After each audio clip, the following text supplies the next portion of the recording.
E a nível internacional, os Estados Unidos e Irã não chegaram a um acordo de paz após mais de 20 horas em Islamabad. O presidente russo Vladimir Putin declarou estar disposto a ajudar na mediação do conflito.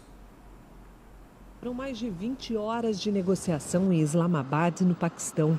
O vice-presidente americano J.D. Vance confirmou que o Irã não aceitou os termos propostos, entre eles o fim do programa nuclear.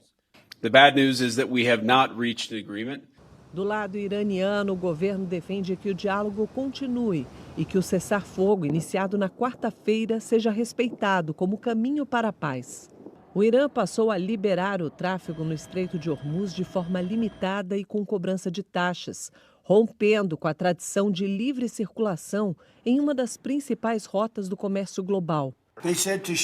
A reação do presidente Donald Trump foi anunciar nas redes sociais que os Estados Unidos irão bloquear o Estreito de Hormuz e interceptar navios que pagarem taxas ao Irã. Ninguém que pague uma taxa ilegal terá passagem segura em alto mar. No momento apropriado, estamos totalmente preparados e nossas forças militares vão finalizar o que resta do Irã. Este novo capítulo da crise pode aumentar ainda mais o envolvimento internacional. O presidente Donald Trump disse que a OTAN, a aliança militar que reúne países do Ocidente, se ofereceu para ajudar a desobstruir o Estreito de Hormuz. A proposta incluiria o envio de navios para retirar as minas e garantir a segurança da rota marítima. Segundo Trump, os Estados Unidos já iniciaram esse tipo de operação e o Reino Unido também deve participar. Em outro campo de batalha desta guerra no Oriente Médio, Israel segue com os ataques ao grupo terrorista Hezbollah no Líbano. O primeiro-ministro Benjamin Netanyahu visitou o sul do país, que está sob controle militar israelense. As negociações para um acordo de paz na região devem ser retomadas em Washington na próxima semana. Os astronautas da missão Artemis II fizeram sua primeira aparição pública na Terra após um retorno bem-sucedido do espaço. E o comandante Rivaldo descreveu a experiência como sendo a mais incrível da sua vida. Eles voltaram do espaço e foram recebidos como verdadeiros astros na primeira aparição pública na Terra.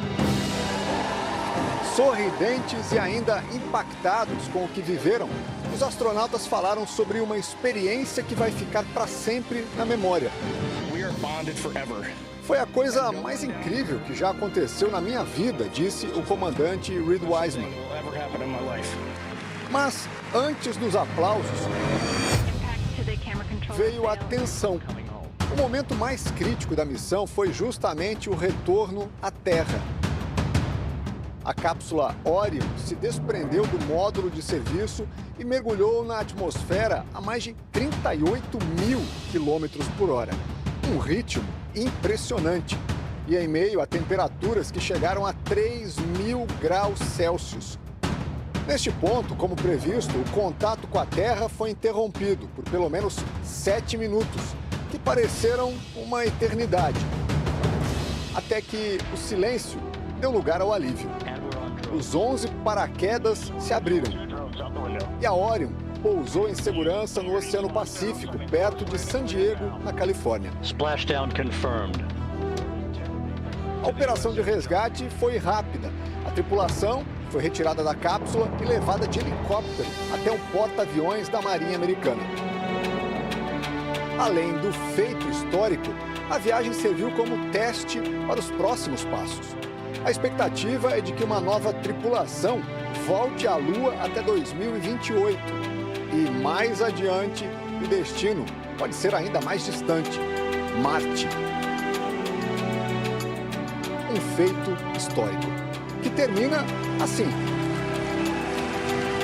Com segurança, com a certeza de que o ser humano está, mais uma vez, pronto para ir ainda mais longe.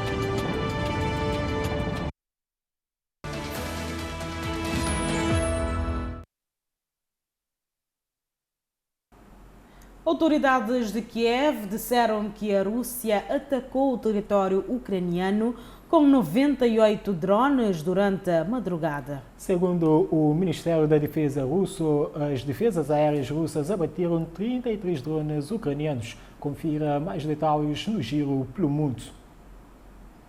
A Rússia lançou 98 aparelhos aéreos não tripulados contra a Ucrânia após o fim da trégua da Páscoa, disse o exército ucraniano na mesma altura em que Moscou acusou Kiev de ter atacado o território russo com drones de combate. Segundo o Ministério da Defesa russo, as defesas aéreas russas abateram 33 drones ucranianos durante a noite após o fim do cessar-fogo da Páscoa ortodoxa. De acordo com o comando militar russo, os drones foram abatidos sobre as regiões de Belgorod, Kursk, Rostov, Bryansk, Smolensk e a península da Crimeia anexada pela Rússia. Na região fronteiriça de Belgorod, uma mulher ficou ferida sem gravidade após a explosão do drone ucraniano neutralizado pela defesa aérea, disseram as autoridades locais.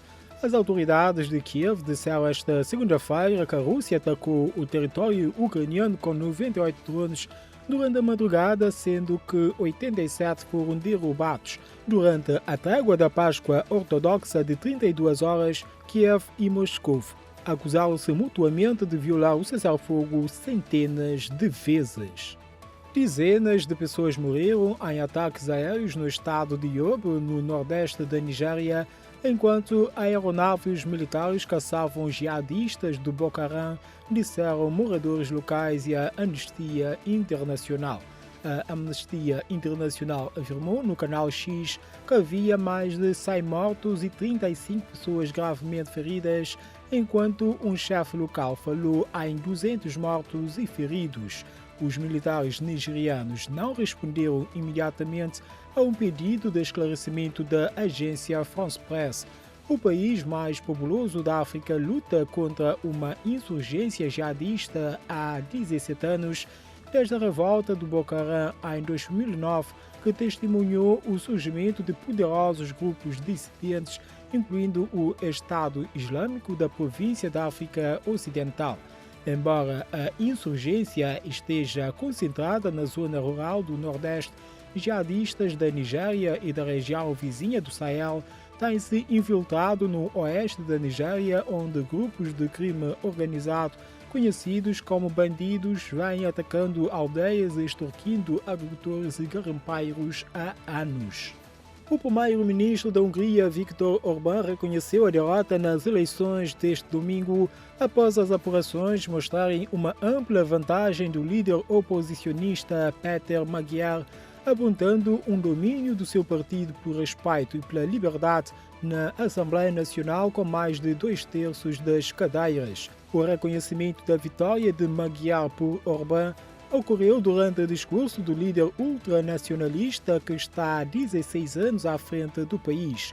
Poucos minutos antes, Magyar havia afirmado pelas redes sociais que o adversário o tinha parabenizado pela vitória nas urnas. A eleição foi considerada a mais importante para a Hungria desde a transição democrática de 1989-90.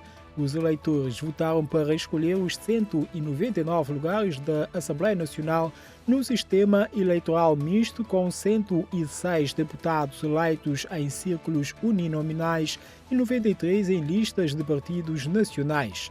O pleito foi seguido de perto em países da Europa e de outros continentes, o que demonstra o papel desproporcional que Orbán desempenha na política populista de ultradireita em todo o mundo.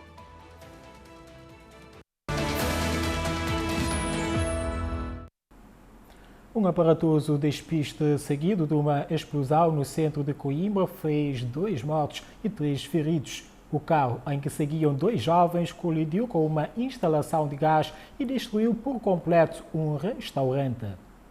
Hugo Menezes e Bruno Paredes são os 2 jovens que seguiam na viatura que se despistou.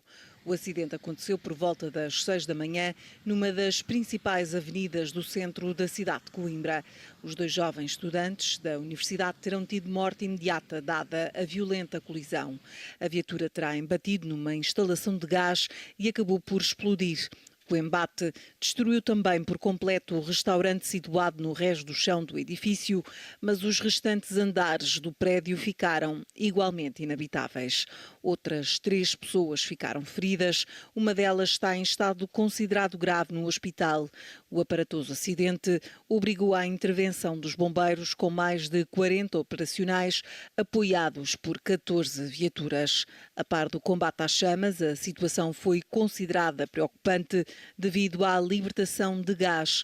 Em homenagem aos 2 jovens mortos, o Núcleo de Estudantes da Faculdade de Letras da Universidade de Coimbra publicou uma nota de pesar e uma mensagem de condolências e união dirigida aos estudantes. Os 2 rapazes, com cerca de 20 anos, eram naturais de Condeixa Nova. A autarquia já lamentou a morte dos 2 jovens. A Grécia vai proibir, a partir do próximo ano, 1 de janeiro de 2027, o acesso às redes sociais aos menores de 15 anos. O anúncio foi feito na última quarta-feira pelo primeiro-ministro da Grécia. Decidimos avançar com uma medida difícil, mas necessária. Proibir o acesso às redes sociais a crianças com menos de 15 anos, explicou o primeiro-ministro da Grécia, precisando que a legislação será votada este verão e que a proibição entrará em vigor a 1 de janeiro de 2027.